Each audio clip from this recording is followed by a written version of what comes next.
Well, hello, Viking football fans, and welcome to this edition of the Billy Skinner Lamar Viking Football Coaches Show. I'm Bill Frawley, and with me, as always, of course, head Viking football coach and Lamar athletic director, Billy Skinner. Coach, how are you doing today? I'm a little disappointed today. I got to the school this morning and realized it's Tuesday, and I love Mondays. We're a day ahead, it feels like, and no, I'm doing really well.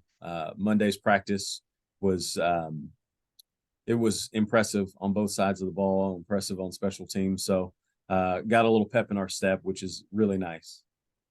Well, you got me there because usually, hey, I'm doing great. And you said I'm a little disappointed and coming off a big W. And then I thought, well, maybe it's his college team that didn't do well on Saturday or whatever it was. So, which was quite a mixed bag of college games. Well, I'm glad you're doing well in spite of it being a Tuesday, Monday, or however Yep. you want to phrase that. Well, I was not able to be at the game. I've been in Florida, and I'm coming to you this time from one of the most exotic places ever. I've done one of these shows. I'm on the edge of Jupiter, Florida, that is, in the lovely town of Palm Beach Gardens, Florida. Just got through with a family gathering, and I get what I call bonus time with one of my cousins and his wives. So having a great time. I'm jealous. Florida is a beautiful place, and normally when we're there, we've got our Mickey Mouse ears on. So Gotcha. Okay. Well, so Friday night, a big win, a solid win. It looked like pretty much on all aspects of the game. Maybe go over a few stats here in a few moments. But what are your initial, thoughts, comments, reactions, responses to what happened?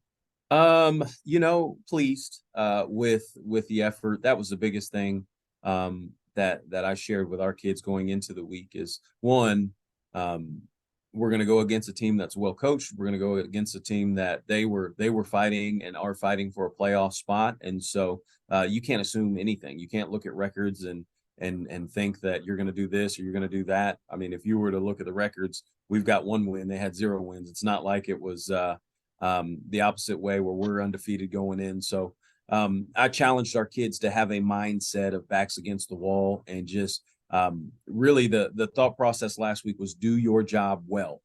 We're past the point of now doing your job. Now let's be good at what we're asking you to do. And the other challenge was if you won't do your job well, we're going to find somebody who will, and we'll move things around. We'll move guys around. But the challenge was there. And I was really pleased with how the kids took that challenge, ran with it, accepted it, and it showed up on Friday night.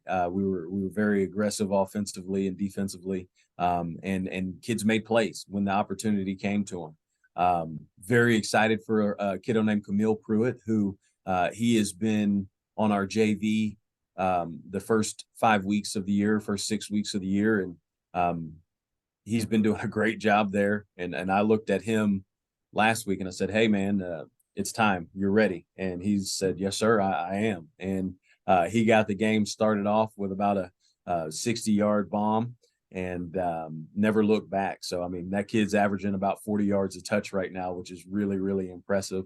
And when we can do that offensively, it allows us to open up other aspects of our offense. And so it was really cool to see that clicking.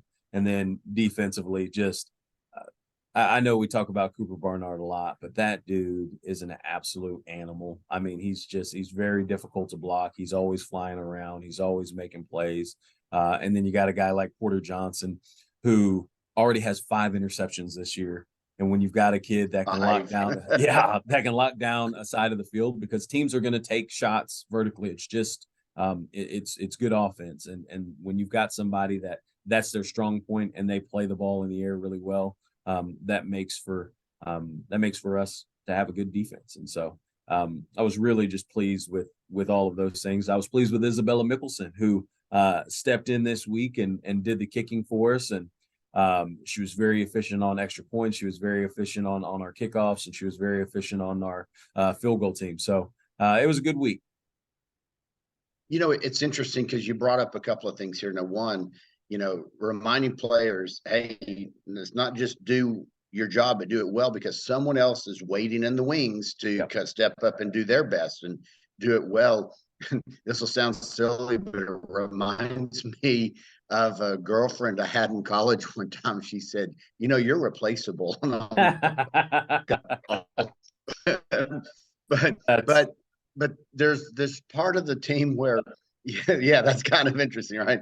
But there's this part of the game where team spirit, if someone's not performing as well, someone else steps in. Sometimes it's effort, talent, sometimes it's injury, whatever.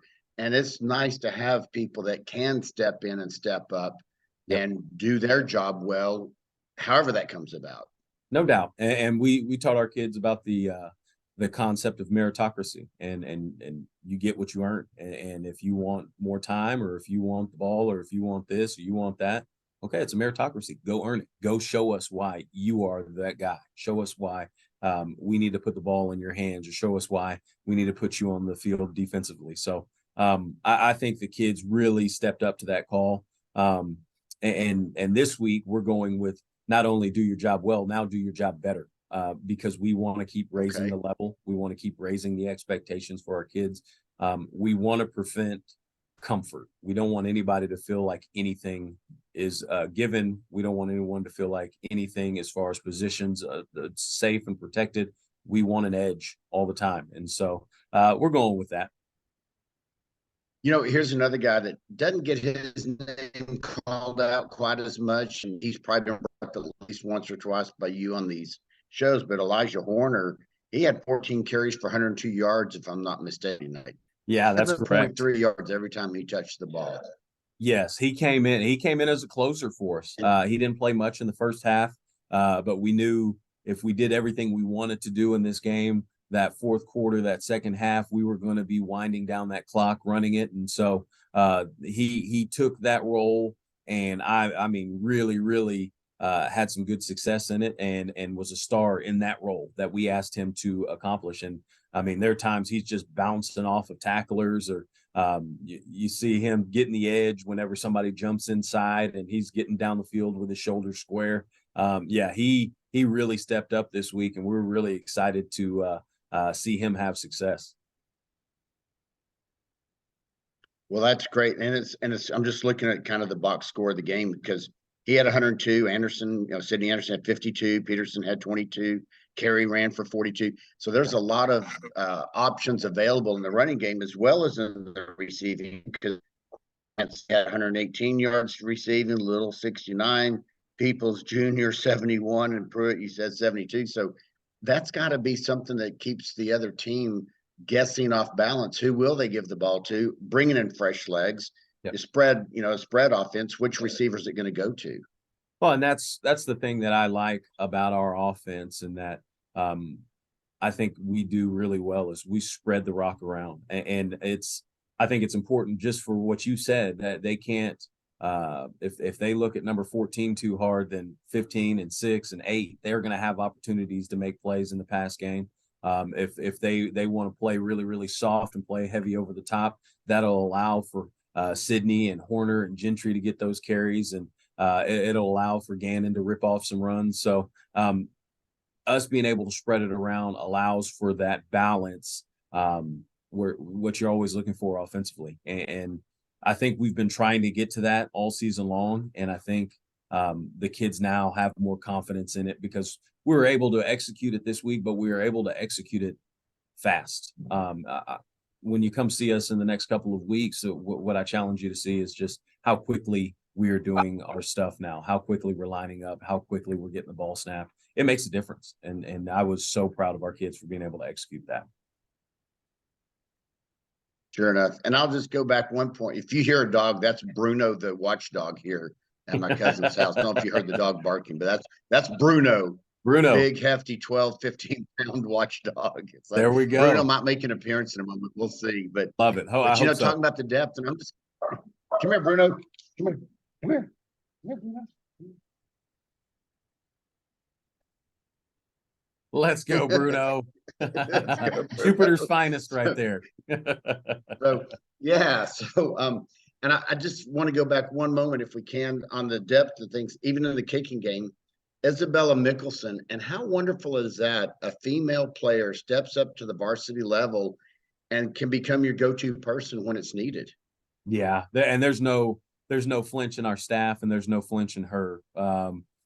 I think last year she was a female football player. I think everybody kind of thought of her as a female football player. She's a football player. She's There you one of go. us. She's a Lamar Viking, and we are so stinking lucky to have her on our roster. Obviously, the leg that she brings is incredible, but the person that she is and the teammate that she is for our guys, I'm telling you, we're extremely excited and lucky to have her around. Sounds great. All right. Well, let's turn the focus to this week, unless there's anything else you wanted to recap in last week's game. I don't want our kids recapping either. We're ready to move on to the next. Excellent. That's yeah. What's coming next, and again, not focusing on who you're playing, but being the Vikings that the Vikings need to be. Right. I've been watching on Sports U the posts, and there's some distractions coming up this week. PSAT test, I believe, and that's an important part of the student athletes' lives. Right. In the midst of playing football, not just studying and making the all academic Viking team and all that kind of thing, but being prepared for that next step academically as well as athletically, if that's a word. Yep. Tell us about some of the distractions, including that, and how those are worked with. Yeah. I like to call them disruptions. Not necessarily I'm because sorry, I think my bad. yeah, I think distraction means it's getting their focus away from football as if football is the most important, and that's not it at all. There are and your word was disruption, to give you full credit, I believe. There was disruptions within our schedule, and so we didn't have school yesterday. That's different for our guys to come up and practice in the morning. But again, that's just another challenge that was thrown out that our guys did a great job with. Wednesday normally for us is our no sweat day. So what we'll do is get a lot of things done during our athletic period. And then in the afternoon, we are in the classrooms. We like to make sure we're still focusing on the athletic or the academic piece for our guys so that they can get help in whatever class they need.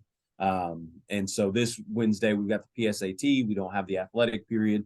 So we'll be doing some stuff after school. So it's just, it's just a little change in their schedule that they're not used to. But I kind of like it whenever we have those opportunities to navigate those disruptions. And then for our sub-varsities, it's just a wonky week. At 5:30, our freshman Navy team will be playing at Grand Prairie. And then at 5:30, our freshman gold team, Coach Williamson, Coach Harris, and myself, we're going to take them over to Irving MacArthur, and we're going to play a game with them at 5:30. And so we're splitting our freshman teams up. We're splitting some staff guys up, and we're making sure that although it may be a weird week, everybody gets their opportunity to play.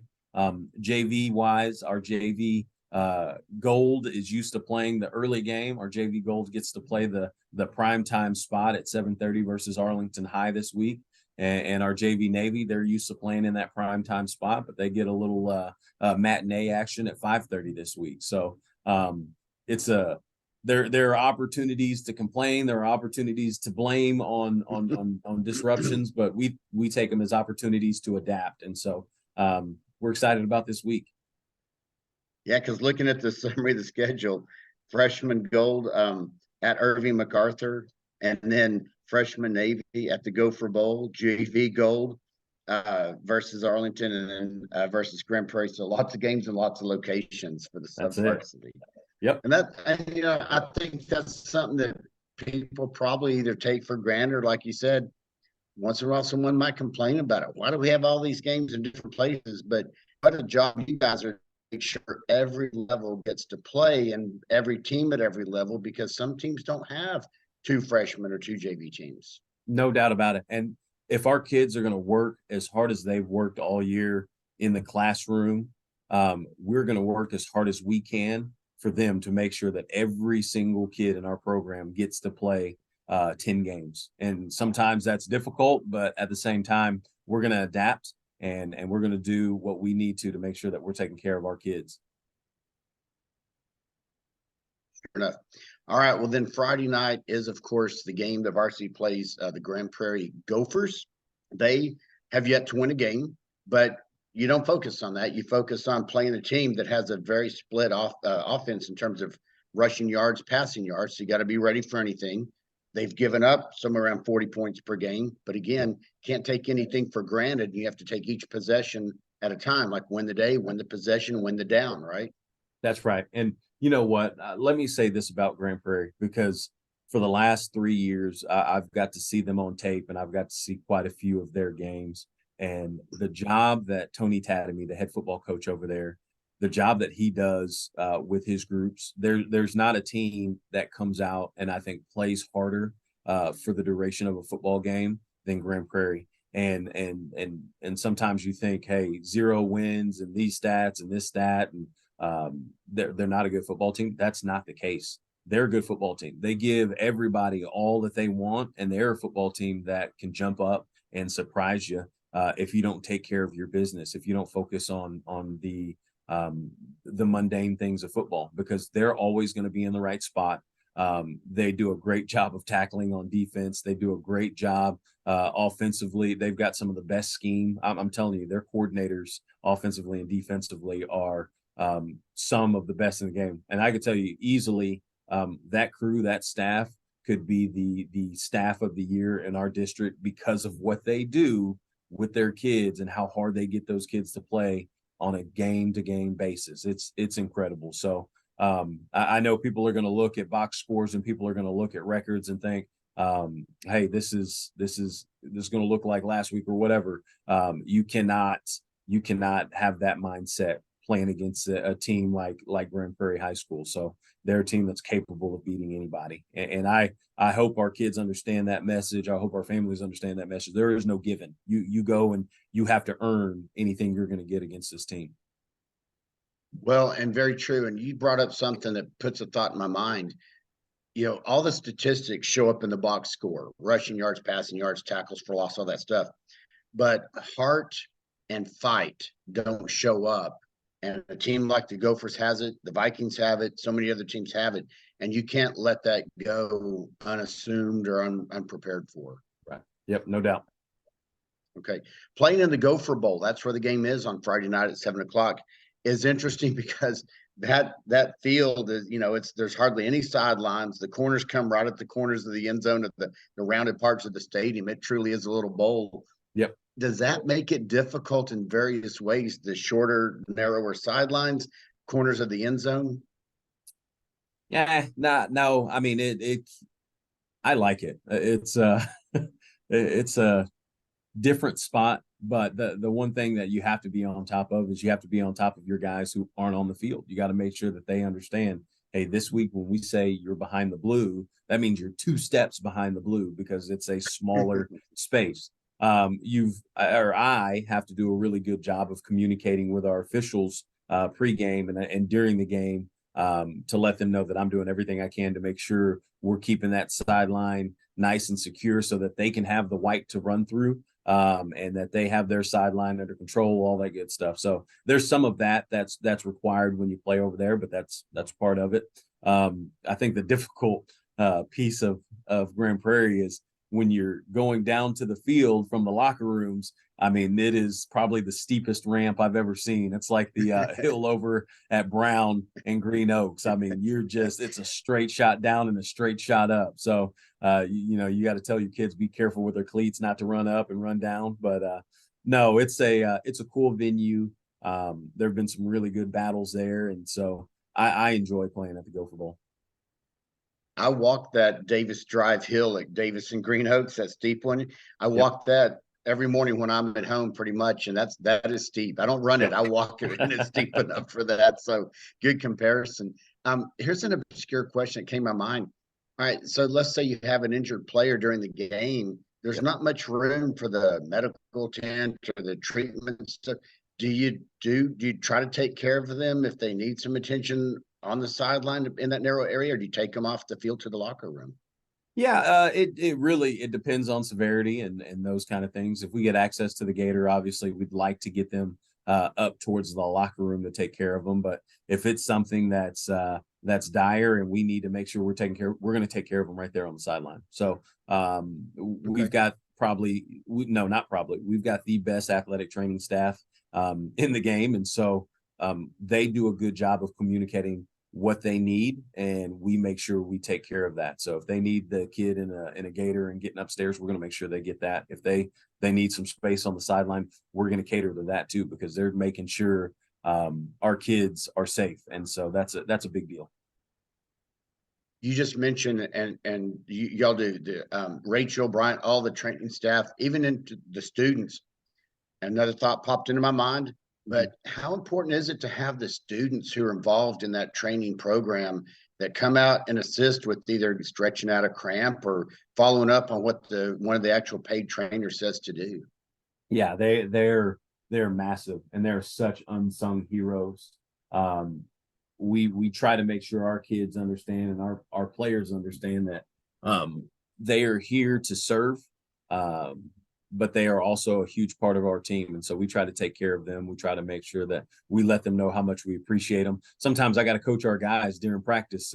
When you get water, you don't toss it on the ground. You go pick that up and you hand it to the person that gave it to you, and you tell them thank you. Nice. But no, they do everything. I mean, from making sure that everybody's hydrated at the timeouts to injuries to going out and helping stretching out cramps to helping tape. Like the other day during the game on Friday, Trent's visor was kind of dirty and he's struggling to see a little bit, so he's running off and hey, I need this off. And I see one of our trainers, young ladies, I was like, hey, can you have scissors? Oh yeah, I'm on a coach and pop, pop, pop. I mean, so they Wow. do a lot of things, wear a lot of hats, and we are lucky to have our head athletic trainers that we have, and we're lucky to have our students because um, just like everybody else in North Arlington, we've got some special people around here. Excellent. All right. Well, you are also, as we say at the beginning of the show, the high school athletic director. Anything you want to say about other athletics going on right now?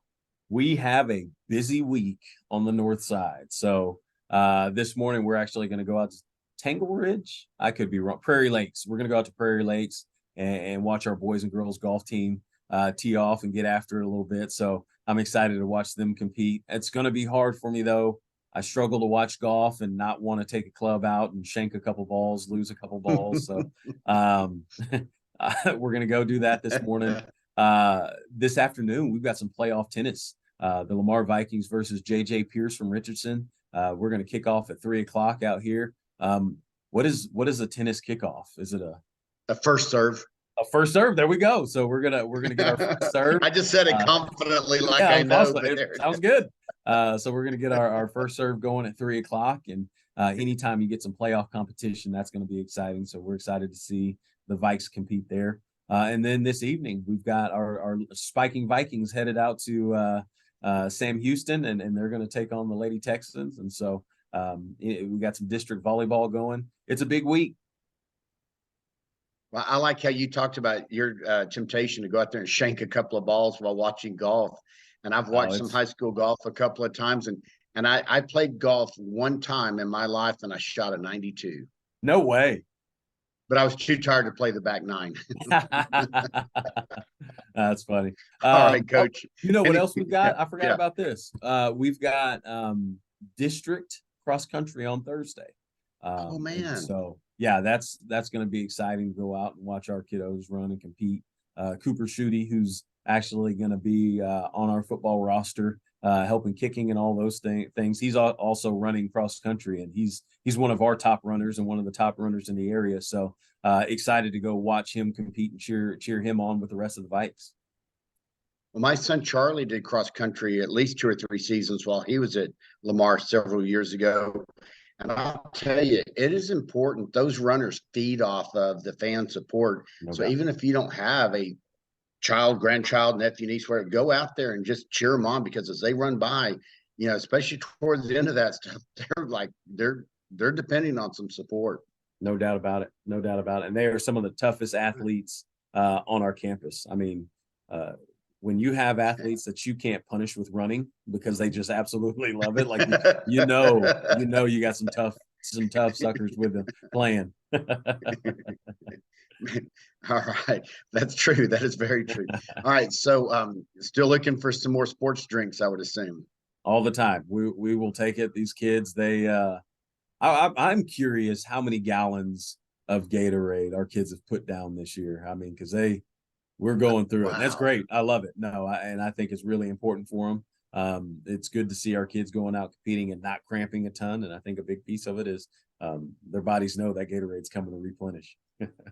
That would be an interesting statistic to start keeping, number of volume of sports drinks per game, practice, workout, whatever. No doubt. Yeah. All right. Well, I'll get someone started on that, Coach. Perfect. All right. Now, and what do you want to say about the Booster Club and fan support necessary for this coming Friday and in general? Oh yeah, I've had some parents who have reached out and said, "Coach, we love what's going on. We want to get involved. What opportunities are there?" So I just want our families to know there's always opportunities to come and help. When we have team feeds, we're always looking for volunteers. Every sub varsity night, we're looking for volunteers for concessions. We sell spirit wear on game nights. I mean, there's always something to do.